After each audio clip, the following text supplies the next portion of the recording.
Debate with Smriti Paruthikad. കളി നിയമങ്ങൾ തെറ്റിച്ചുള്ള കാര്യങ്ങളാണ് കേരളത്തിൽ നടക്കുന്നത്. കളിയിൽ പങ്കെടുക്കാതെ ഈ മത്സരത്തിൽ എന്നെ മൈനസ് ചെയ്യൂ എന്ന് പറഞ്ഞ നേതാവ് ഇപ്പോൾ കരുക്കൾ നീക്കി കസേര പിടിക്കാനുള്ള കൈവിട്ട കളിയിലാണ്. 102 എന്ന കണക്ക് അങ്ങനെ വെറുതെ കിട്ടിയതല്ല. 10 വർഷത്തെ ഏകമുഖ പ്രകടനങ്ങളിൽ മനം മടുത്ത ജനം നൽകിയ കണക്ക് കാര്യങ്ങളിൽ മാറ്റമുണ്ടാകുമെന്ന പ്രതീക്ഷയിലാണ്. പയ്യന്നൂരും തളിപ്പറമ്പും ഉദുമയിലും കടപുഴക്കിയ ഫലങ്ങൾ 20-30 വർഷങ്ങളായി പച്ച പിടിക്കാത്ത ഇടങ്ങൾ കൂടെ പോന്നത് മാറ്റമെന്ന ഒറ്റ പ്രതീക്ഷയിലാണ്. ഒറ്റയ്ക്കൊറ്റയ്ക്ക് കണ്ട് കോൺഫിഡൻഷ്യലായി MLA-മാരുടെ മനമറിഞ്ഞ നിരീക്ഷകർ കേസി എന്ന് മാത്രം രേഖപ്പെടുത്തിയ കടലാസിലെ ഒരു ഭാഗം മാധ്യമം നിരീക്ഷണത്തിന് വിട്ടുകൊടുത്തത് യാദൃച്ഛികമാണോ? അതിൽ താൻ വ്യക്തമായി പറഞ്ഞ പേര് രേഖപ്പെടുത്താതെ എന്തെന്ന് ഉദുമയിലെ നിയുക്ത MLA ആശങ്കപ്പെടുന്നതും നിരീക്ഷകരുടെ നിഷ്പക്ഷത സംശയത്തിലാക്കുന്നില്ലേ? മലവെള്ളപ്പാച്ചിൽ പോലെ ജനം തെരുവിലാണ്. വടക്കെന്നോ തെക്കെന്നോ വ്യത്യാസമില്ലാതെ ടീം UDF-നെ നയിച്ച VD സതീശനായി തെരുവിലിറങ്ങിയവരിൽ ചിലർ ആത്മഹത്യാ ഭീഷണി മുഴക്കുന്നുണ്ട്. ചിലർ മറുമുഖ ചിത്രങ്ങളിൽ കരിയോയിൽ ഒഴിക്കുന്നുണ്ട്. തെരഞ്ഞെടുപ്പ് നയിച്ച VD സതീശൻ എന്ന നേതാവിന്റെ നിലപാടിനും ദർശനങ്ങൾക്കും കിട്ടിയ പിന്തുണ വോട്ടാകുമ്പോൾ ജനാധിപത്യത്തിന്റെ കരുത്ത് കണ്ടില്ലെന്ന് നടിക്കരുത് എന്ന മുന്നറിയിപ്പ് നൽകുന്നത് VD-യുടെ മറുപക്ഷത്ത് നിലയുറപ്പിച്ചിരുന്ന യുവ MLA-യാണ്. അപ്രിയ സത്യങ്ങൾ നഷ്ടപ്പെടുത്തുന്നതിനെക്കുറിച്ച് ആശങ്കയില്ല എന്ന് CR മഹേഷ് തുറന്നടിക്കുന്നത് നീതിരഹിതമായി പങ്കുപറ്റാൻ വരുന്നവരോടാണ്. പാഠം പഠിപ്പിക്കുമെന്ന മുദ്രാവാക്യവുമായി ജനം തെരുവിലിറങ്ങുമ്പോൾ വിധിയെ വെല്ലുവിളിച്ചോ എന്നതാണ് ചോദ്യം.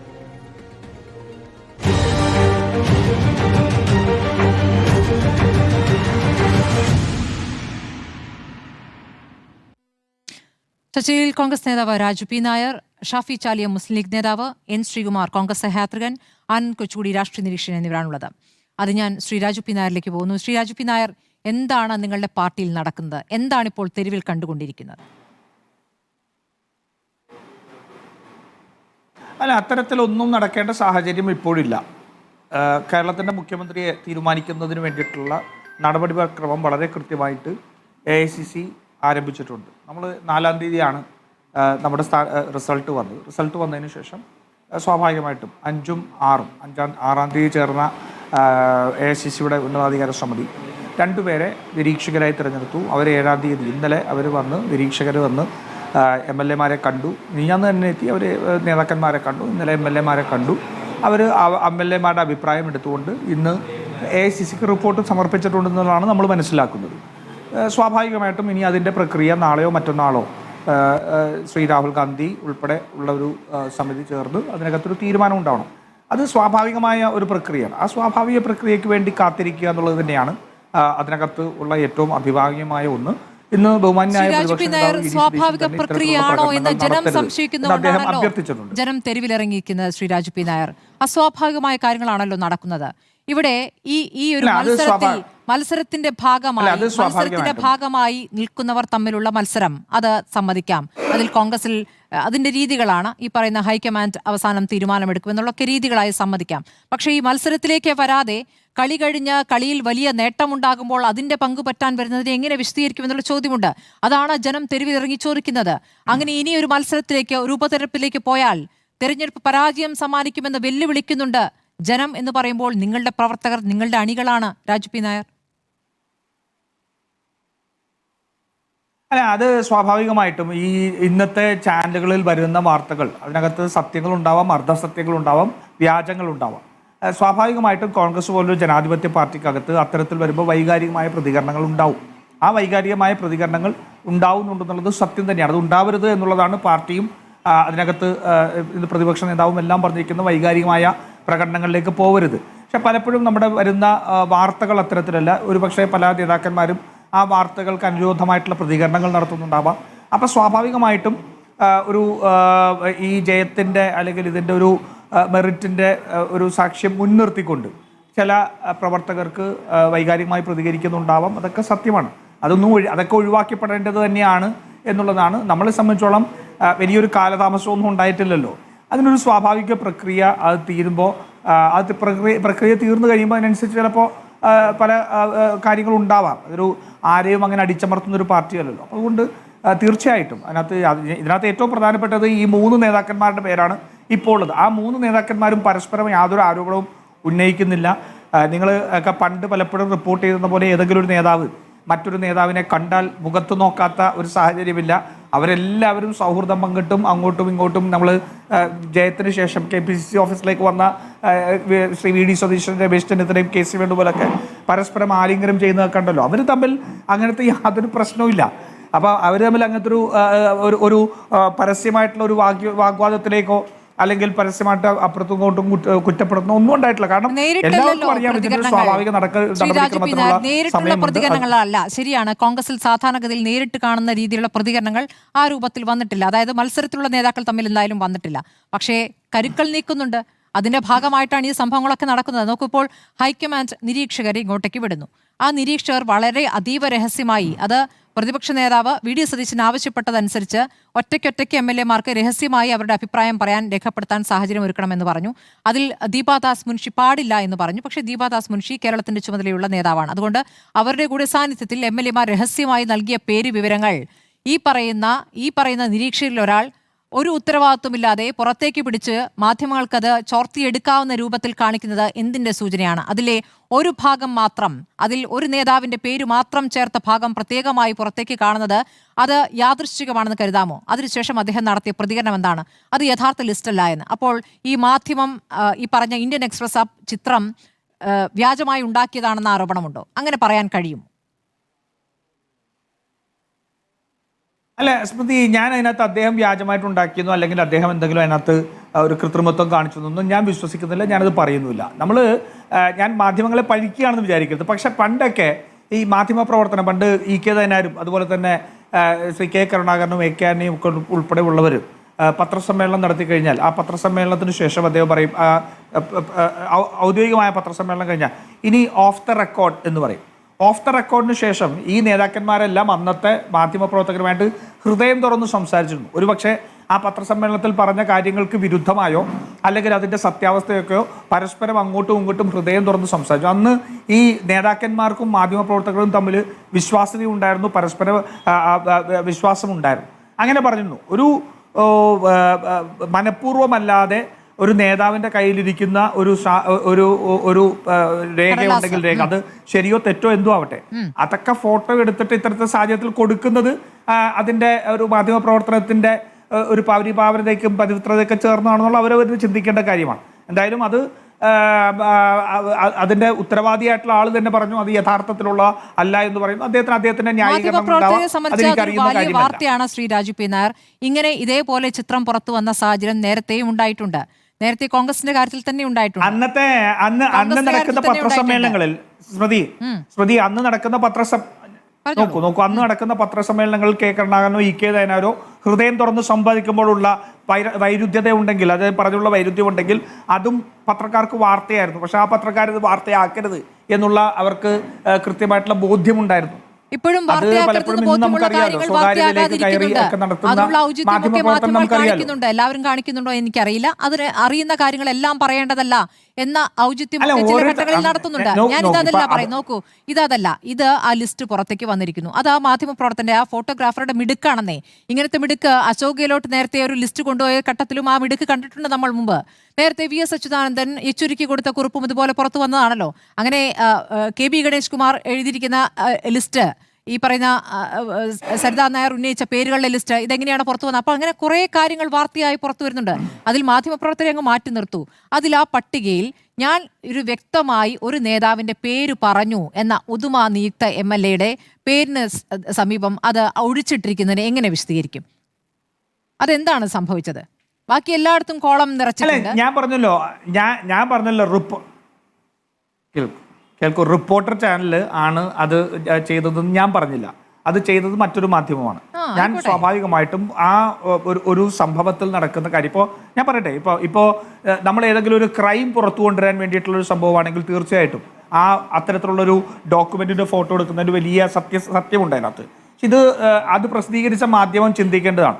ഇനിയിപ്പോൾ ഇത് സത്യമായിട്ടുള്ള ഡോക്യുമെന്റ് ആണെങ്കിൽ പോലും രഹസ്യ സ്വഭാവത്തിൽ ആ പാർട്ടിയുടെ നേതൃത്വത്തോട് പറഞ്ഞൊരു കാര്യം അത് പുറത്ത് ഒരു ഫോട്ടോ ആയി വന്നാൽ അത് ആ പറയുന്ന ആൾക്കാരെയും കൂടി ബാധിക്കുന്ന ഒന്നാണ്. അവരൊരു ക്രൈം അല്ല ചെയ്തിരിക്കുന്നത്, പാർട്ടിയുടെ ഇന്റേണൽ പ്രോസസ്സിനകത്ത് പറഞ്ഞ കാര്യങ്ങളായിരിക്കാം. അത് പുറത്തുവിടുന്നത് അവരുടെ കൂടെ ഭാവിയെ ബാധിക്കുന്നതാണെന്ന് ചിന്തിക്കേണ്ട നൈതികത, നീതിബോധം ആ ഫോട്ടോഗ്രാഫർക്ക് ഉണ്ടാവണമായിരുന്നു. എനിക്കറിയില്ല അത് സത്യമാണെന്നുള്ളത്. കാരണം മുകുൾ വാസ്നിക് തന്നെ പറഞ്ഞിരിക്കുന്നത് അത് ശരിയായ ഡോക്യുമെന്റ് അല്ല എന്ന് പറഞ്ഞിരിക്കുന്നു.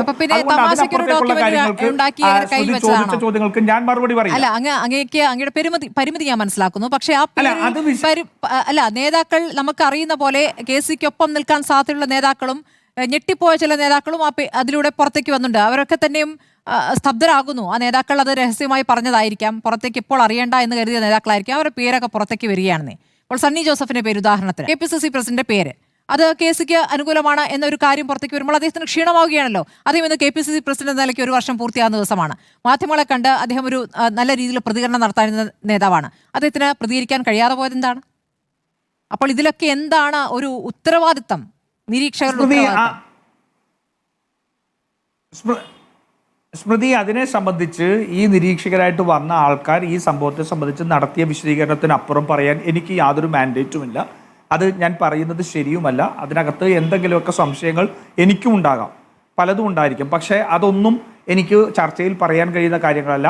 എന്നെ സംബന്ധിച്ചോളം അതിനകത്ത് ഞാൻ ആധികാരികമായിട്ട് എടുക്കുന്നത് അതിന് ഉത്തരവാദിത്തപ്പെട്ട ആൾ പറയുന്ന ന്യായീകരണമാണ്. ആ പറഞ്ഞിരിക്കുന്ന വാദത്തെ ഞാൻ അംഗീകരിക്കുന്നു. ശരി, അങ്ങ് പറഞ്ഞതിന് ഞാൻ ബഹുമാനിക്കുന്നു. അങ്ങേക്ക് പറയാൻ പറ്റുന്നതിനപ്പുറം പറയാൻ സാധിക്കില്ലോ. ശ്രീ ഷാഫി ചാലിയം, എന്താണ് ഈ UDFൽ നടക്കുന്നത്? 102 എന്ന മാജിക് സംഖ്യ, ഗംഭീര സംഖ്യ ലഭിച്ച ശേഷം എന്താണ് ഇപ്പോൾ UDFൽ നടക്കുന്നത്? എന്താണ് ലീഗ് അതിനെ എങ്ങനെയാണ് കാണുന്നത്? നിങ്ങൾ ഇടയ്ക്കിടയ്ക്ക് ജനവികാരം മാനിക്കണമെന്ന് പറയുന്നുണ്ട്. ഇപ്പോൾ ജനവികാരം മാനിക്കപ്പെടുന്നുണ്ടോ? എങ്ങനെയാണ് ജനം ഇപ്പോൾ തെരുവിലേക്ക് ഇറങ്ങിയിരിക്കുന്നത്?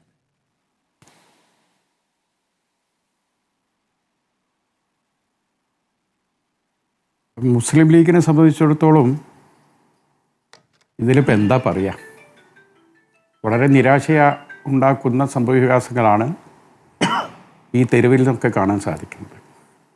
ഇത്രയും വലിയൊരു അംഗീകാരം ഈ മുന്നണിക്ക് ഈ കേരള ജനത തന്നിട്ടും ഐക്യത്തോടു കൂടി ഒരു നേതാവിനെ എളുപ്പത്തിൽ ബഹളങ്ങളൊന്നും ഇല്ലാതെ കണ്ടെത്താൻ സാധിക്കാത്തൊരവസ്ഥ നിർഭാഗ്യകരമാണ്.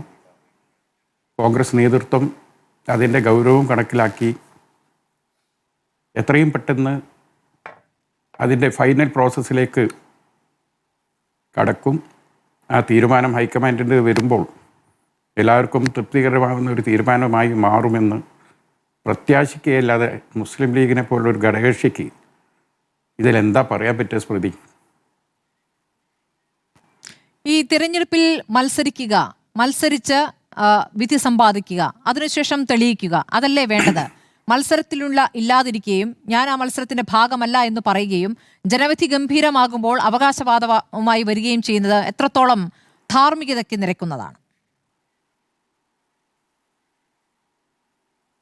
ഞാനും സ്മൃതിയും തമ്മിൽ നേരിട്ട് ക്യാമറയില്ലാതെ സംസാരിക്കുകയാണെങ്കിൽ എനിക്കതിൽ വളരെ കൃത്യമായി കുറേ കാര്യം പറയാനുണ്ട്. പക്ഷേ ഞാൻ മുസ്ലിം ലീഗ് എന്ന പാർട്ടിയുടെ ഫ്രെയിമിലാണ് ഇരിക്കുന്നത്. ലോകം മുഴുവൻ ഇത് കാണുകയാണ്. ഞങ്ങളെ മുന്നണിക്ക് നേതൃത്വം കൊടുക്കുന്ന ഒരു പാർട്ടി, ആ പാർട്ടി പോലും പ്രതീക്ഷിക്കുന്നതിനപ്പുറത്ത് വലിയ ഒരു പിന്തുണ ഉണ്ടായിരിക്കുകയാണ്. ഈ ഘട്ടത്തിൽ ആ പാർട്ടിയിലെ നേതാക്കന്മാരെ ഓരോന്ന് വ്യത്യസ്തമായ കഴിവുകളുള്ളവരാണ്. ഭയങ്കര ജനപ്രിയരുണ്ട്, പാർട്ടിയുടെ ഏറ്റവും വലിയ ഇമ്മൻസ് പൊസിഷനിൽ ഇരിക്കുന്ന ആളുകളുണ്ട്, സീനിയോറിറ്റി ഉള്ള ആളുകളുണ്ട്. ഇവരിൽ നിന്ന് ഏതെങ്കിലും ഒരാളെ ചൂണ്ടിക്കാണിക്കാനൊക്കെ, പരസ്യമായി ചൂണ്ടിക്കാണിക്കാൻ ഞങ്ങൾക്കും പ്രയാസമുണ്ട്. എന്നിരുന്നാലും കോൺഗ്രസ് പാർട്ടി ഇതൊക്കെ മനസ്സിലാക്കുന്നുണ്ടല്ലോ. ജനങ്ങളുടെ അഭിപ്രായവും MLA-മാരുടെ അഭിപ്രായവും എല്ലാം കേട്ടതിന് ശേഷം ഹൈക്കമാൻഡിന് ഒരു തീരുമാനം വരാനുണ്ട്. ആ തീരുമാനം വരുന്നതിന് മുമ്പ് കോൺഗ്രസ് ലീഡർഷിപ്പിനെ കുറ്റപ്പെടുത്തുന്നതിൽ അർത്ഥമില്ല. ഒരുപക്ഷേ കേരളത്തിലെ ജനങ്ങൾ ആഗ്രഹിക്കുന്ന രീതിയിലുള്ളൊരു തീരുമാനം വന്നുകൂടായും ഇല്ല. ഏതായാലും കാത്തിരിക്കുക എന്നല്ലാതെ വേറൊരു മാർഗവും ഇല്ല. ശരി, ഞാൻ ശ്രീകുമാറിലേക്ക് പോവുകയാണ്. ശ്രീകുമാർ, ഇന്നിപ്പോൾ പ്രകടനം നടന്നത് കോഴിക്കോട്ട് 4 തിരുവനന്തപുരത്ത് പാളയം രക്തസാക്ഷി മണ്ഡപത്തിൽ നിന്നും വൻ പ്രകടനമാണ് നമ്മളിപ്പോൾ അല്പം മുമ്പ് കണ്ടത്. എറണാകുളത്ത് VD സതീശന്റെ ജന്മനാടായ മരടിലും ആലുവ കീഴുമാടും വൈപ്പിനിലും കുണ്ടന്നൂരിലും നടന്നു. കണ്ണൂരിൽ എടയന്നൂർ, മമ്പറം, ഇരിക്കൂർ, വൻകുളത്തുവയൽ എന്നിവയിൽ നടന്നു. ഇരിക്കൂറിൽ നിന്നുള്ള പ്രവർത്തകരുടെ പ്രതികരണം അങ്ങും കേട്ടിരിക്കുമല്ലോ. കോട്ടയത്ത് പാമ്പാടിയിൽ ഒരു പ്രകടനം നടന്നു. ഒരു പ്രവർത്തകൻ മണ്ണെണ്ണ ഒഴിച്ച് ആത്മഹത്യാശ്രമം നടത്തി. ഇതൊക്കെയാണ് നമ്മളിപ്പോൾ കേരളത്തിൽ കാണുന്നത്. ഒരുപക്ഷേ വി എസ് മത്സരിക്കാൻ വേണമെന്നുള്ള ആവശ്യവുമായി ഉന്നയിച്ച് കുറച്ച് പ്രവർത്തകർ തെരുവിലിറങ്ങിയതിലും വലിയ രൂപത്തിൽ കേരളത്തിൽ അമ്പാടും ഇമ്പാടും തെക്കൊന്നും വടക്കൊന്നും വ്യത്യാസമില്ലാതെ നടന്ന പ്രകടനങ്ങളും പ്രതിഷേധങ്ങളുമാണ് കണ്ടത്. എന്തിന്റെ സൂചനയാണിത്? ജനവികാരം മറന്നുകൊണ്ടുള്ള നടപടിയിലേക്ക് കോൺഗ്രസ് പോവുകയാണോ?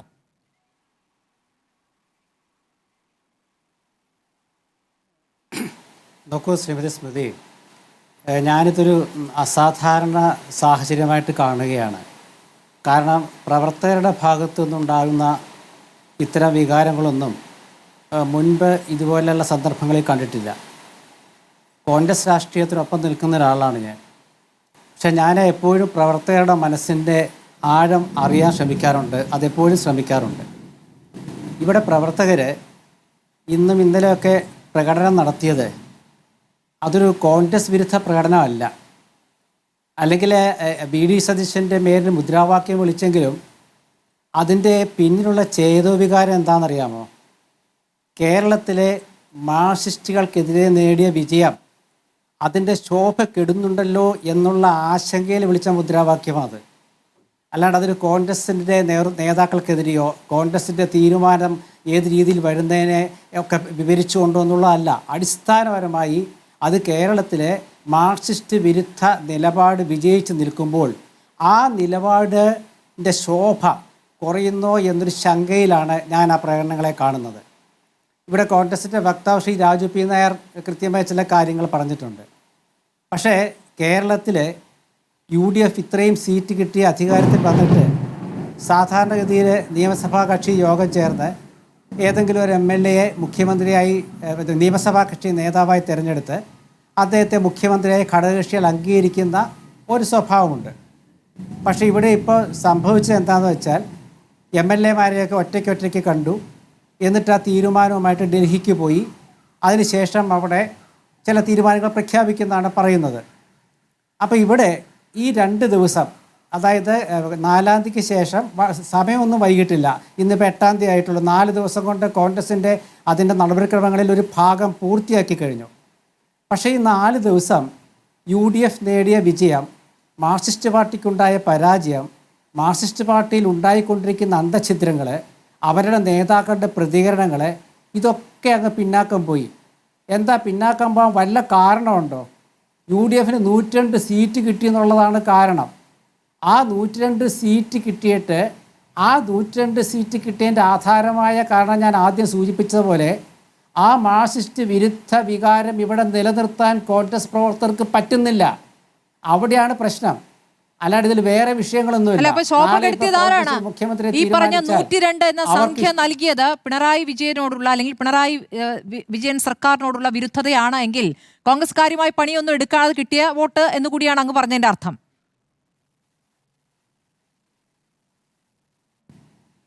അല്ലല്ലല്ല, അത് അങ്ങനെ വ്യാഖ്യാനിക്കേണ്ട.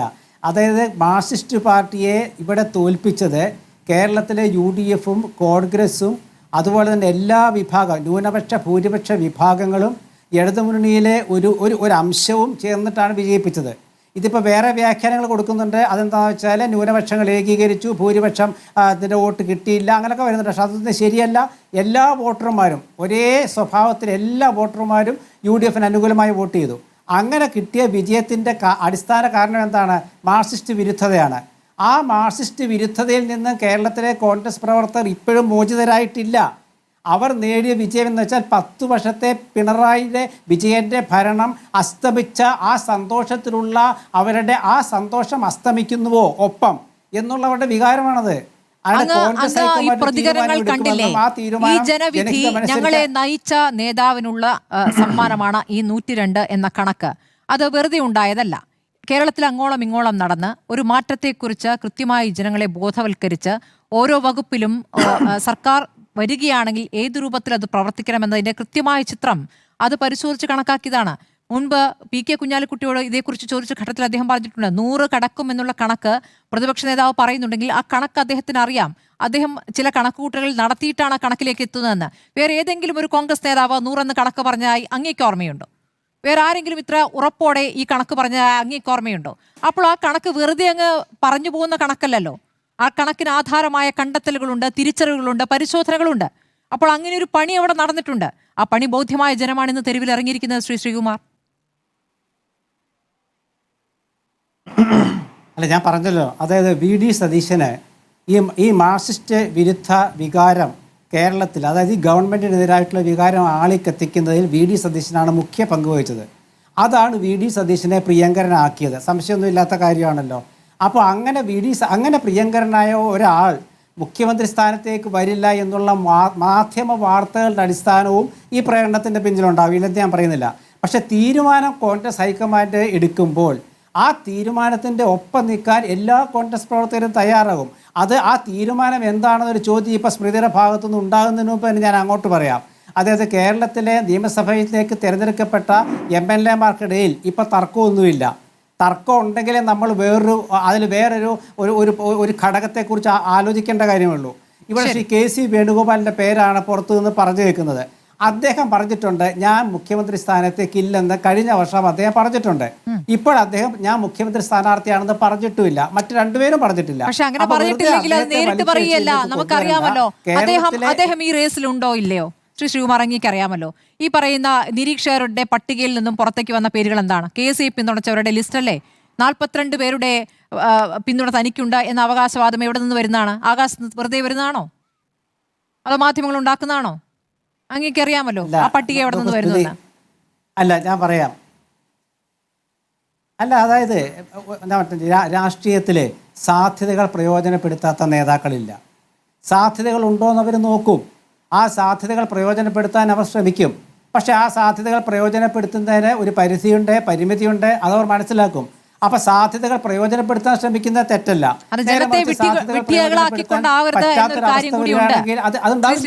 കോൺഗ്രസ് പ്രവർത്തകരെ അത് ബോധ്യപ്പെടുത്താനായിട്ടുണ്ടെങ്കിൽ ഇന്ന് ഈ തെരുവിൽ കണ്ട കാര്യങ്ങൾ കാണില്ല. ഇടുക്കിയിൽ പ്രകടനം നടത്തിയവർക്കെതിരെ അവിടെ DCC പ്രസിഡന്റ് നടപടിയെടുത്തു എന്നൊരു വാർത്തയുണ്ടായിരുന്നു. അവിടെ ചെറിയ രീതിയിലുള്ള പ്രകടനമാണോ? 2-3 പേരൊക്കെ ഉള്ളായിരിക്കും. കുറച്ച് 3 പേർക്കെതിരെ നടപടിയെടുത്തു എന്നാണ് ഞാൻ കേട്ടത്. പക്ഷേ ഇന്ന് നടന്നിരിക്കുന്ന പ്രകടനങ്ങളിൽ ആർക്കൊക്കെതിരെ നടപടിയെടുക്കുമെന്നേ? എത്ര പേരാണ് ഒഴുകിയെത്തത്? വിവിധ ജില്ലകളിൽ മുഴുവൻ പ്രവർത്തകരും നടപടിയെടുക്കുന്നെങ്കിൽ എടുക്കട്ടെ എന്ന വെല്ലുവിളിയുമായി ആ പ്രവർത്തകർ വരുന്നുണ്ടെങ്കിൽ അതൊരു സന്ദേശമാണ്. അത് ഉൾക്കൊള്ളാൻ ഈ നേതൃത്വത്തിന് കഴിയുമോ എന്നുള്ളതാണ് ചോദ്യം. അതായത് നേതൃത്വം ഉൾക്കൊണ്ട് കഴിഞ്ഞല്ലോ. കേരളത്തിലെ നേതൃത്വം ഉൾക്കൊണ്ടത് എന്താണ്? കോൺഗ്രസ് പ്രവർത്തകരുടെ വികാരം, ജനങ്ങളുടെ വികാരം, അത് ഉൾക്കൊണ്ട് കഴിഞ്ഞു. അത് ഉൾക്കൊണ്ട ശേഷം അവരുടെ തീരുമാനം വന്നിട്ടില്ലെന്നേ. ആ തീരുമാനം വരാൻ വേണ്ടി കാത്തിരിക്കുമ്പോൾ മാധ്യമ വാർത്തകളുടെ അടിസ്ഥാനത്തിൽ പ്രവർത്തകർക്കുണ്ടാകുന്ന വികാരം ഒന്ന്, മറ്റുള്ള ഞാൻ പറഞ്ഞ വികാരം വേറെയാണ്. അതാണ് ഏറ്റവും പരമപ്രധാനം. കേരളത്തിൻ്റെ ഈ ഭരണത്തിലേക്കുള്ള UDFന് പശ്ചാത്തലമൊരുക്കിയ മാർക്സിസ്റ്റ് വിരോധമുണ്ട്. ആ ജനങ്ങളുടെ ഉണ്ടാക്കിയെടുത്ത ജനങ്ങൾ മാർക്സിസ്റ്റ് പാർട്ടിയോട് കാണിച്ച വിരോധവും ഈ ഗവൺമെൻറ്റിനോട് കാണിച്ച വെറുപ്പുമൊക്കെ പെട്ടെന്ന് ഇല്ലാതാകുന്ന ഒരവസ്ഥ ഉണ്ടാകുന്ന ഒരു തോന്നൽ പ്രവർത്തകർക്കിടയിലുണ്ട്. അതിനെതിരെയാണ് അവരുടെ രോഷം അണപൊട്ടുന്നത്. ആ രോഷത്തിന് നേതൃത്വം കൊടുത്ത ഒരാളാണ്. പഴയ കാലത്ത്, അതായത് ഈ തെരഞ്ഞെടുപ്പ് കാലത്ത് കേരളത്തിലെ ഭരണത്തിനെതിരായ വികാരം ആളിക്കത്തിച്ച് ഉരുളിക്ക് ഉപ്പേരി പോലെ ഉത്തരം കൊടുത്തൊരു നേതാവാണ് VD സതീശൻ. അതുകൊണ്ടാണ് VD സതീശനോട് അവർക്കൊരു അഭിനിവേശം കൂടുന്നത്. അത് തെറ്റു പറയാൻ പറ്റില്ല. ആ മാർക്സിസ്റ്റ് വിരോധം ആളിക്കത്തിച്ച VD സതീശനെ അവർ മുദ്രാവാക്യം വിളിക്കുന്നുണ്ടെങ്കിൽ അതിൻ്റെ അർത്ഥം ഈ മാർക്സിസ്റ്റ് വിരോധം ഇപ്പോഴിവിടെ നിലനിൽക്കണമെന്നാണ്. ആ മാർക്സിസ്റ്റ് വിരോധം ഈ ഭരണത്തിൻ്റെ ആദ്യ നാളുകളിൽ നിന്നും മാഞ്ഞു പോകരുതെന്നുള്ളതാണ്. ശ്രീ പാലോടി മുഹമ്മദ് കുട്ടി എന്ന് പറഞ്ഞ പോലെ, ഇന്നലെ മറ്റ് CPM നേതാക്കൾ പറഞ്ഞ പോലെ, ആ മാർക്സിസ്റ്റ് വിരോധത്തിൻ്റെ ആ ഒരു ചൂടിപ്പിടി നിൽക്കുകയാണ്. അത് തണുത്തു പോകരുത്. അത് തണുക്കാതിരിക്കാൻ ഒരു പരിധിവരെ സഹായിക്കുമെന്ന നിലപാടാണ്. ഭരണവുമായി ബന്ധപ്പെട്ട ജനങ്ങൾക്കുണ്ടായ മടുപ്പ് ഒരു പ്രധാനപ്പെട്ട കാരണമാണ്. അതിനപ്പുറം നേതാക്കളുടെ പ്രതികരണവും അതിൽ അറിയാലോ, ജനങ്ങളുടെ പ്രതികരണങ്ങൾ, ജനങ്ങൾ പ്രതീക്ഷിച്ചതിന് വിരുദ്ധമായി നേതാക്കൾ നടത്തിയ പ്രതികരണം, പ്രത്യേകിച്ച് അന്നത്തെ മുഖ്യമന്ത്രി നടത്തിയ പ്രതികരണമൊക്കെ നമ്മുടെ മുന്നിലുണ്ട്. ഇതൊക്കെ തന്നെയും മടുപ്പിന് ആധാരമായിട്ടുണ്ട്. അപ്പോൾ ഒരു മാറ്റം പ്രതീക്ഷിച്ചെത്തിയ വോട്ടർമാർ 102 എന്ന അക്കം നൽകുമ്പോൾ അതിനെ എങ്ങനെയാണ് നിങ്ങൾ ഇല്ലാതാക്കുന്നത്? ഈ തീരുമാനം വൈകിക്കുന്നതിലൂടെ അങ്ങ് പറഞ്ഞ ഈ മാധ്യമ വാർത്തകൾ പൊട്ടിപ്പുറപ്പെടുന്നത് എവിടെ നിന്നാണ്? അത് നേതാക്കൾ നൽകുന്ന വിവരങ്ങൾ തന്നെയാണല്ലോ. ശ്രീ ആനന്ദ് കൊച്ചുകുടി, ഇപ്പോൾ നടക്കുന്ന വളരെ സ്വാഭാവികമായ പ്രക്രിയയാണ്. ഇത്രയും സമയമൊക്കെ സാധാരണഗതിയിൽ ഹൈക്കമാൻഡ് എടുക്കാറുള്ളതാണ്. അതിൻ്റെ സ്വാഭാവികതയിൽ കാര്യങ്ങൾ വൃത്തിയായി തന്നെ അവസാനിക്കും എന്ന് പറയുന്ന വാദത്തെ അങ്ങ് എങ്ങനെ കാണുന്നു? ഇപ്പോൾ തെരുവിൽ നടക്കുന്ന പ്രതിഷേധങ്ങൾ, അതിലൊരു അസ്വാഭാവികതയും അങ്ങ് കാണുന്നില്ലേ? അല്ല, ഇവിടെ ബഹുമാനപ്പെട്ട ശ്രീകുമാർ പറഞ്ഞ അതായത് ഒരാൾ അവസരം മുതലാക്കും. KC വേണുഗോപാലിൻ്റെ കാര്യം അദ്ദേഹം പറയുന്നത് അവസരം ആരും മുതലാക്കും രാഷ്ട്രീയത്തിൽ എന്നാണ് അദ്ദേഹം പറയുന്നത്. എന്നിട്ട് അദ്ദേഹം പറയുന്നു 1 വർഷം മുമ്പ് KC തന്നെ തനിക്ക് ഈ മുഖ്യമന്ത്രി പദത്തിനോട് താല്പര്യമില്ല, അല്ലെങ്കിൽ അതിൽ താനൊരു ഭാഗമല്ല എന്ന് പറഞ്ഞു വന്നു. 2 മാസം മുൻപും അദ്ദേഹം ഒരു ഇന്റർവ്യൂവിൽ ഈ കാര്യം പറഞ്ഞിരുന്നു. എന്നാൽ ഈ കഴിഞ്ഞ ദിവസങ്ങളിലായി KC വേണുഗോപാലിന് വേണ്ടി സംസാരിക്കുന്ന ആൾക്കാർ, അതെ, ഇപ്പോൾ അദ്ദേഹത്തിന് വേണ്ടി സംസാരിക്കുന്ന ആൾക്കാർ നേരിട്ടും അല്ലാതെയും, ഇപ്പോൾ അദ്ദേഹം നേരിട്ട് തന്നെ വിളിച്ചിട്ടില്ല, പക്ഷേ അദ്ദേഹത്തിൻ്റെ കൂടെ നിൽക്കുന്ന ആൾക്കാരെയൊക്കെ നമുക്കറിയാമല്ലോ. ഇപ്പോൾ എൻ്റെ MLA മൂവാറ്റുപുഴ MLA തന്നെ കുഴൽനാടൻ ഇപ്പോൾ പരസ്യമായിട്ട് സ്റ്റേറ്റ്മെൻറ്റുകളൊക്കെ നടത്തിയിട്ടുണ്ട്. അതുപോലെയുള്ള ആൾക്കാരൊക്കെ പലരും, ഇതിപ്പോൾ അദ്ദേഹത്തിൻ്റെ ആൾക്കാർ മാത്രമല്ല, ഇപ്പോൾ സതീഷിൻ്റെ ആൾക്കാരാണെങ്കിലും രമേശ് ചെന്നിത്തല ആണെങ്കിലും, അല്ലെങ്കിൽ അങ്ങനെ പലരും ഇങ്ങനെ പലരെ സ്വാധീനിക്കാൻ ഉൾപ്പെടെ ഇറങ്ങി തിരിച്ചിട്ടുണ്ട്. അപ്പോൾ KC വേണുഗോപാൽ ഇവിടെ മാറി നിൽക്കുകയാണ് എന്ന് പറയുന്നത് ഒട്ടും ശരിയല്ല. അദ്ദേഹത്തിൻ്റെ ഒരു കോൺഫ്ലിക്റ്റ് ഓഫ് ഇൻട്രസ്റ്റ് ആണ് എനിക്കിതിൻ്റെ അത് ഏറ്റവും വിചിത്രമായിട്ട് തോന്നുന്നത്. അതായത് അദ്ദേഹം ഈ ഹൈക്കമാൻഡിൻ്റെ ഭാഗമായിട്ട് അദ്ദേഹത്തിന് എങ്ങനെയാണ് ഇത്ര MLA-മാരെ കിട്ടിയത് എന്ന് നമ്മളൊന്ന് ആലോചിച്ച് നോക്കണ്ടേ. എങ്ങനെയാണ് അദ്ദേഹത്തിന് MLA-മാരെ കിട്ടിയത്?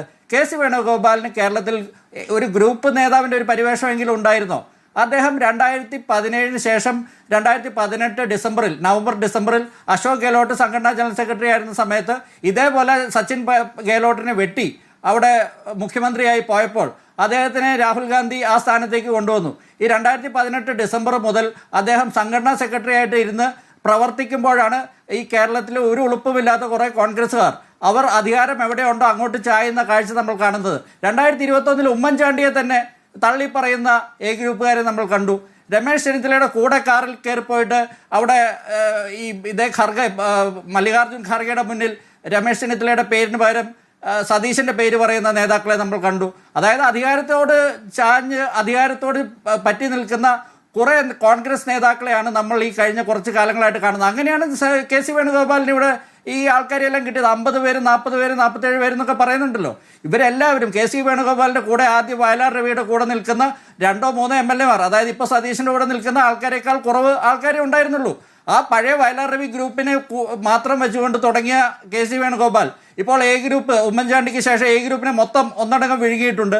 രമേശ് ചെന്നിത്തലയുടെ കൂടെ നിൽക്കുന്ന ഒത്തിരി ആൾക്കാർ, ഇന്നിപ്പോൾ ഏറ്റവും വിചിത്രമായി കണ്ടത് IC ബാലകൃഷ്ണൻ്റെ പേരാണ്. എങ്ങനെയാണ് IC ബാലകൃഷ്ണൻ RC KC രണ്ടുപേരുടെയും പേര് പറയുന്നത്? അതെങ്ങനെയാണെന്ന് വെച്ചാൽ അദ്ദേഹത്തിൻ്റെ പേര് ഈ എൽദോസ് കുന്നപ്പള്ളിയെ പോലെ വെട്ടാൻ തുടങ്ങിയപ്പോൾ അദ്ദേഹം KCയുടെ കാലിൽ വീണു. KCയുടെ കാലിൽ വീണിട്ട് പറഞ്ഞു, എൻ്റെ പേര് വെട്ടരുത്, എനിക്ക് സുൽത്താൻ ബത്തേരിയിൽ എനിക്ക് സീറ്റ് അനുവദിക്കണമെന്ന് പറഞ്ഞു. അങ്ങനെയാണ് ഈ IC ബാലകൃഷ്ണൻ, രാഖി രാമാനം, രമേശ് ചെന്നിത്തലയുടെ ഗ്രൂപ്പിൽ നിന്ന് KC വേണുഗോപാലിൻ്റെ ഗ്രൂപ്പിലേക്ക് മാറുന്നത്. ഇതുപോലെയുള്ള ഹൈക്കമാൻഡിൻ്റെ കൂടെ നിന്നിട്ട് കേരളത്തിൽ ഗ്രൂപ്പ് ഉണ്ടാക്കി ഇത്രയും MLA-മാരെ ചാക്കിലാക്കിയ KC വേണുഗോപാൽ എന്തായാലും ഒരു രാഷ്ട്രീയത്തിൽ അത്യപൂർവ്വം ഒരു കേസ് സ്റ്റഡി ആയിട്ട് തന്നെ നമ്മൾ കാണണം. അദ്ദേഹം ഈ കാണിക്കുന്നത്, അതായത് ഈ ഹൈക്കമാൻഡിലെ ഓരോ ആൾക്കാർ, ഇവിടെ ദീപദാസ് മുൻഷി അദ്ദേഹത്തിൻ്റെ ഏജൻ്റായിട്ട് പ്രവർത്തിക്കുന്നുണ്ടായിരുന്നു. അതുകൂടാതെ ഇപ്പോൾ വന്ന അജയ് മാക്കനും മുകുൽ വാസ്നിക്കിനെയും വരെ അദ്ദേഹത്തിൻ്റെ ഹിതപ്രകാരം ഇന്നിപ്പോൾ നീലകണ്ഠൻ എന്ന് പറയുന്ന MLA-യുടെ അദ്ദേഹം പറഞ്ഞ കാര്യം ഇപ്പോൾ ന്യൂ ഇന്ത്യൻ എക്സ്പ്രസിൻ്റെ ഒരു ഫോട്ടോ വന്നല്ലോ. അപ്പോൾ അതിൽ അദ്ദേഹം പറഞ്ഞത് ആരുടെ പേരാണെന്ന് രേഖപ്പെടുത്താത്ത മുകുൽ വാസ്നിക്കും അജയ് ഒരു മിനിറ്റ് ശ്രീ ആനന്ദ് കൊച്ചുകൂടി. ശ്രീ രാജു പി നായർ, MLA-മാരുടെ പിന്തുണയാണ് പ്രധാന ഘടകമെങ്കിൽ MLA-മാരുടെ പിന്തുണ എത്രത്തോളം ഉണ്ട് KC വേണുഗോപാലിന്? അതാണ് ഭൂരിപക്ഷം MLA-മാരും KC വേണുഗോപാലിനെ പിന്തുണയ്ക്കും എന്നുള്ള വിവരമാണ് പുറത്തേക്ക് വരുന്നത്. അങ്ങനെയാണെങ്കിൽ ഈ പ്രൊസീജിയറിന് അധികം താമസമില്ലല്ലോ, വളരെ വേഗം തന്നെ കാര്യങ്ങളിലേക്ക് കടക്കാമല്ലോ. അത് മാത്രമാണോ ഘടകം?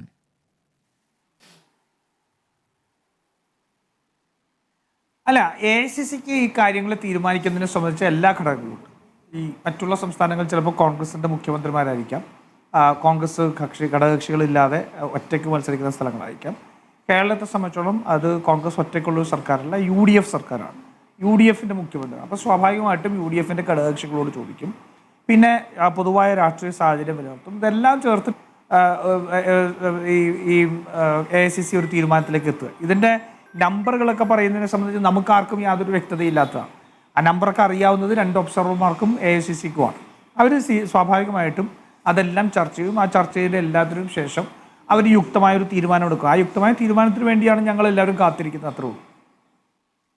ശരി, നോക്കൂ ഷാഫി ചാലിയം, ഇപ്പോൾ മുസ്ലിം ലീഗ് തുടക്കം മുതൽ തന്നെ ആരാകണം മുഖ്യമന്ത്രി എന്നുള്ള സൂചന നൽകുകയാണ്. പതിവിന് വിപരീതമായി തങ്ങളടക്കം ജനവികാരം മാനിക്കണം, ജനവികാരം പ്രതിപക്ഷ നേതാവിനൊപ്പമാണ് എന്ന രൂപത്തിലുള്ള പ്രതികരണങ്ങൾ നടത്തി. അതിനുശേഷം നിരീക്ഷകരെ കണ്ടും അതേ അഭിപ്രായം തന്നെ പറഞ്ഞു എന്നാണ് നമുക്ക് അറിയാനാകുന്നത്.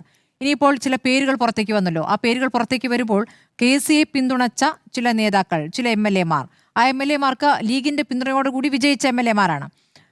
അവർക്ക് നൽകാനിരിക്കുന്ന സ്വീകരണ പരിപാടി തന്നെ ഇപ്പോൾ ലീഗ് വേണ്ടെന്ന് വെച്ചു, അത് ഇനി നൽകുന്നില്ല എന്ന രൂപത്തിലേക്ക് ഒരു പ്രതികരണത്തിലേക്ക് നീങ്ങുന്നു എന്നൊക്കെ കേൾക്കുന്നു. അതൊക്കെ എത്രത്തോളം ശരിയാണ്? ഇത് സ്വന്തം അഭിപ്രായം രേഖപ്പെടുത്താനുള്ള ഒരു സംവിധാനം കൂടിയാണല്ലോ നിരീക്ഷകരുടെ മുന്നിൽ MLA മാർക്കുള്ളത്. അത് രേഖപ്പെടുത്തുമ്പോൾ ഞങ്ങൾ ഉദ്ദേശിച്ച ആളല്ലെങ്കിൽ നിങ്ങൾക്ക് സ്വീകരണമില്ല എന്ന സമീപനത്തിലേക്ക് ലീഗ് പോകുന്നുണ്ടോ?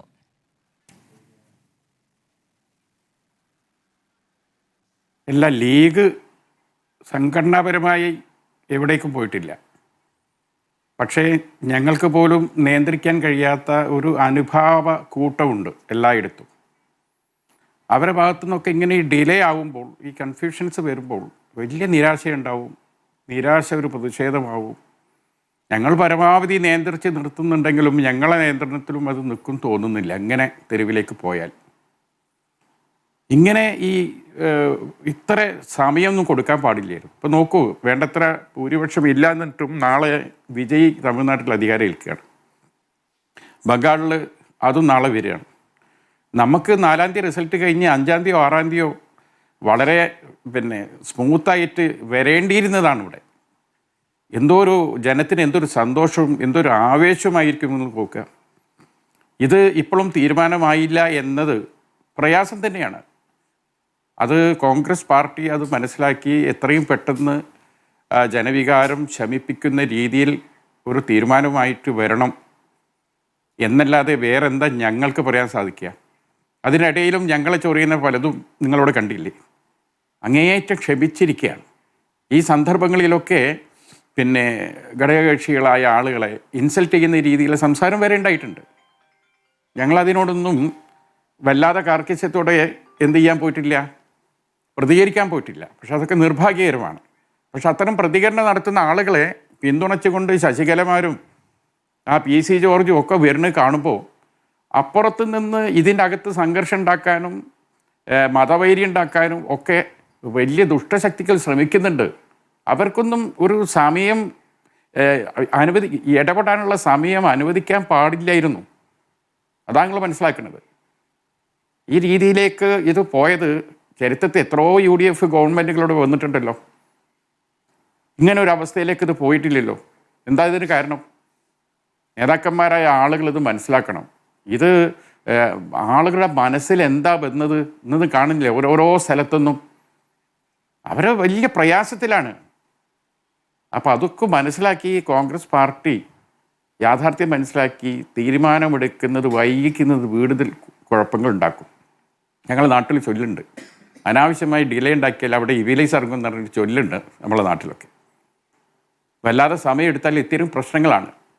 അപ്പോൾ അതുകൊണ്ട് ഈ കൊച്ചു കേരളത്തിൽ ഇത്രയും കംഫർട്ടബിളായിട്ട് കോൺഗ്രസിൻ്റെ ലീഡർഷിപ്പിലുള്ള ഒരു UDF ഗവൺമെൻറ് വരാൻ ഈ ബംഗാളിനെ പോലെ തമിഴ്നാടിനെ പോലെ അതിൻ്റെയൊക്കെ പിറകിൽ പോയി നിൽക്കേണ്ട ഒരു അവസ്ഥ നമ്മുടെ കേരളത്തിന് ഉണ്ടാകാൻ പാടില്ലായിരുന്നു.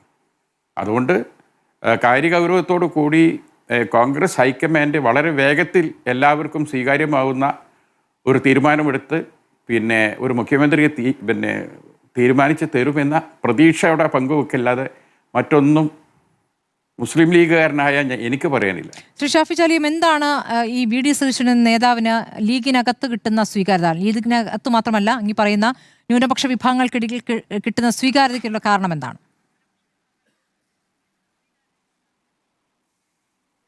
ഞാൻ മനസ്സിലാക്കണം, അദ്ദേഹം ഒന്ന് പ്രതിപക്ഷ നേതാവായ അന്ന് തൊട്ട് എല്ലാ UDFിലെ ഘടകകക്ഷികളുമായും കൃത്യമായ ആലോചനകൾ നടത്തി ഒരു അഭിപ്രായ ഭിന്നതയുമില്ലാതെ ഒന്ന് പരസ്പരം അങ്ങോട്ടും ഇങ്ങോട്ടും കയർക്കേണ്ട വിഷയം പോലും ഇല്ലാതെ 5 കൊല്ലം കൊണ്ടുപോയിന്ന അത് വലിയൊരു കാര്യമാണ്.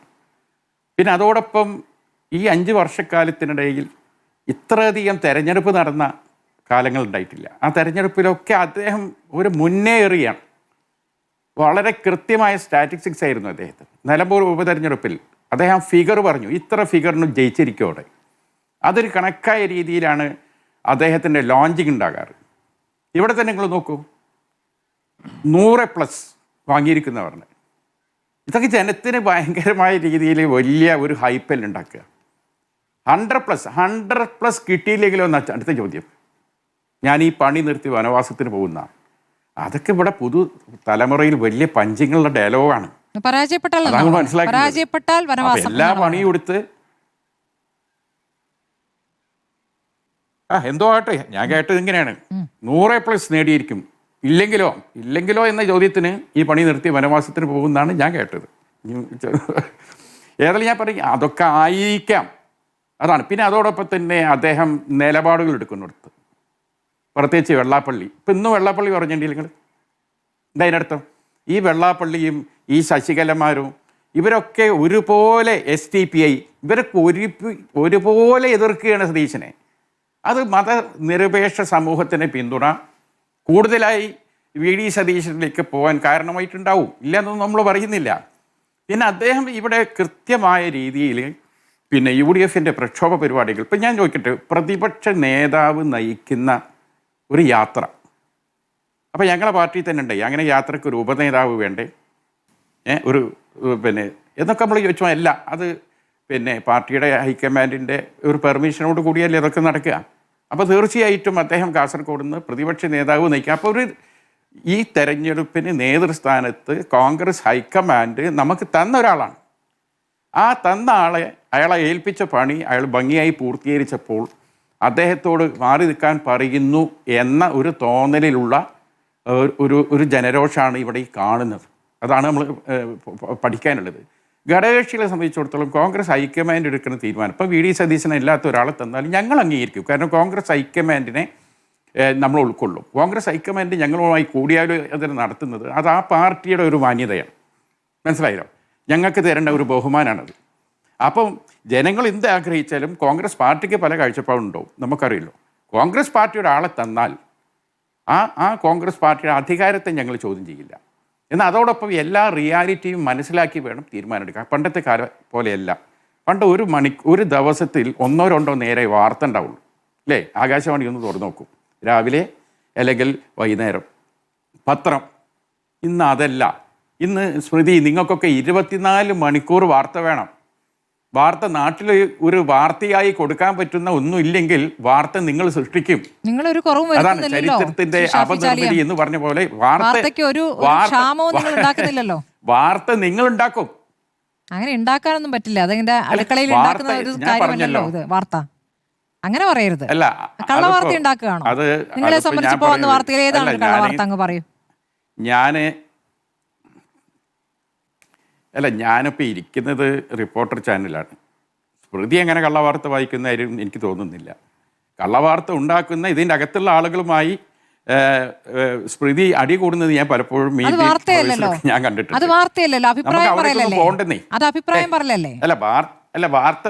അതൊക്കെ ഉണ്ട്.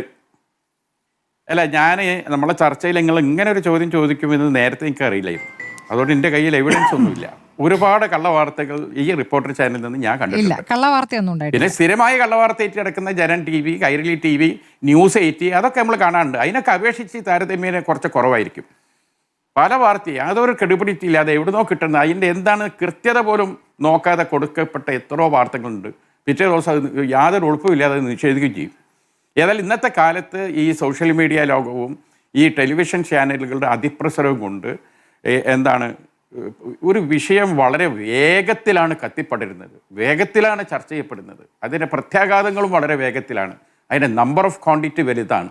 അപ്പോൾ കാലഘട്ടത്തിൻ്റെ ഇതുവരെ ഇല്ലാത്ത ഈ കാലഘട്ടത്തിലെ ഈ ടെക്നോളജിയുടെ ഈ AI സംവിധാനത്തിൻ്റെ ഈ ഡിജിറ്റൽ വിപ്ലവത്തിൻ്റെ ഒക്കെ ഒരു കാലഘട്ടത്തിൽ നമുക്ക് ഒരു വലിയ രീതിയിൽ പെട്ടെന്നായിരിക്കും ആളിക്കത്തുക, മനസ്സിലാക്കണം.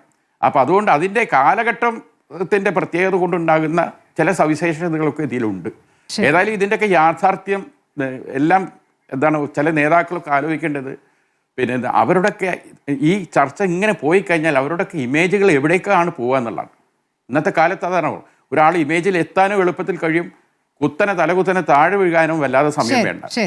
വളരെ കരുതലോടെ രാഷ്ട്രീയ നേതാക്കന്മാരും പാർട്ടികളും പെരുമാറേണ്ട ഒരു കാലമാണ്. തീർച്ചയായിട്ടും എത്രയും പെട്ടെന്ന് തീരുമാനം വരട്ടെ എന്ന് പ്രതീക്ഷിക്കുന്നു. ശരി, തിരിച്ചെത്താം ഇടവേളയ്ക്ക് ശേഷം. അടുക്കെത്താം ശ്രീകുമാർ. ഇപ്പോൾ ഷാഫി ചാലിയം പറഞ്ഞത് കേട്ടല്ലോ, ജനവികാരം അത് മാനിച്ചില്ല എങ്കിൽ ലീഗിന്റെ കൈകളിലുമല്ല കാര്യങ്ങൾ എന്ന്. അല്ല, ഷാഫി ചാലിയം അദ്ദേഹത്തിൻ്റെ ആ ഒരു അഭിപ്രായം സത്യത്തിൽ അത് ഒരു പൊതുവികാരമായിട്ട് തന്നെ കണക്കാക്കേണ്ടി വരും. കാരണം ഇത്ര നിരാശയോടൊന്നും ഷാഫി പറയുന്നത് ഞാൻ കേട്ടിട്ടില്ല. അദ്ദേഹം പറയുന്നതൊന്നും യാതൊരു തെറ്റുമില്ല, ഒക്കെ വളരെ വളരെ ശരിയാണത്. പക്ഷേ കോൺഗ്രസിൻ്റെ സാധാരണ രീതിയിലുള്ള ഒരു നടപടിക്രമം വൈകിയതുപോലെ ഇത് വൈകിയിട്ടില്ല എന്നുള്ളത് യാഥാർത്ഥ്യമാണ്.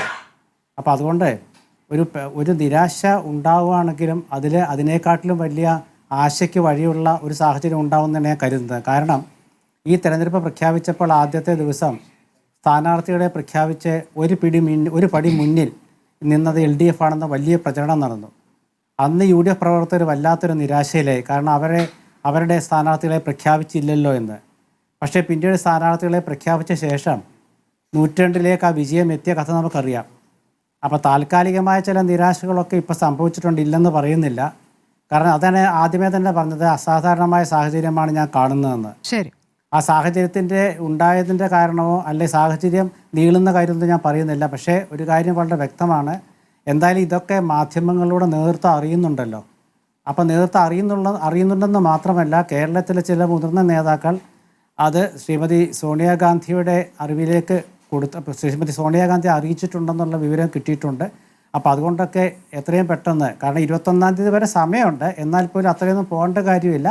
നാളെയോ മറ്റന്നാളോ തീരുമാനം ഉണ്ടാകുമെന്ന് പറഞ്ഞാൽ ആ പറഞ്ഞത് വിശ്വസിക്കുക എന്ന് മാത്രമേ ഇപ്പോൾ സാധ്യമാവുള്ളൂ. ശരി. ശ്രീ ആനന്ദ് കൊച്ചുകൂടി ചുരുക്കി അങ്ങയുടെ പ്രതീക്ഷ.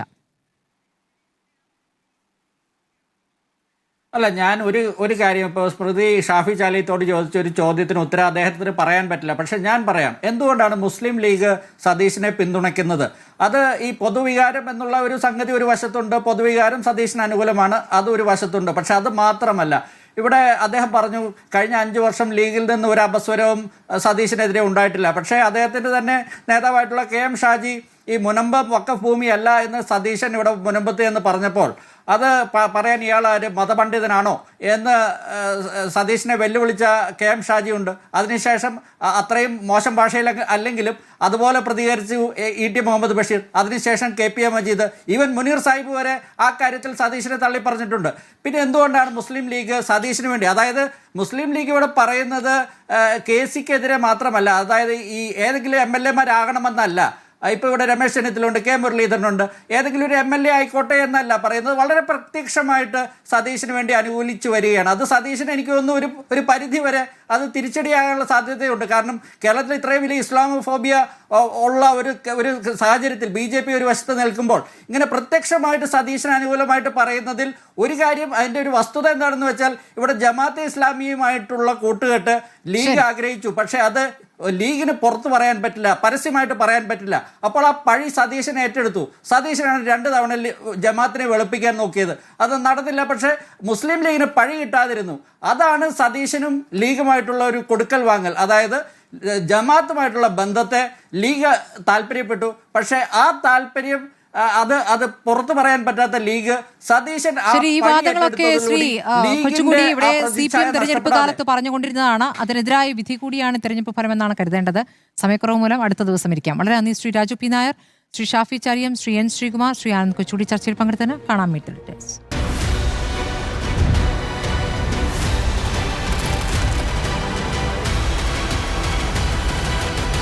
Debate with Smriti Paruthikad.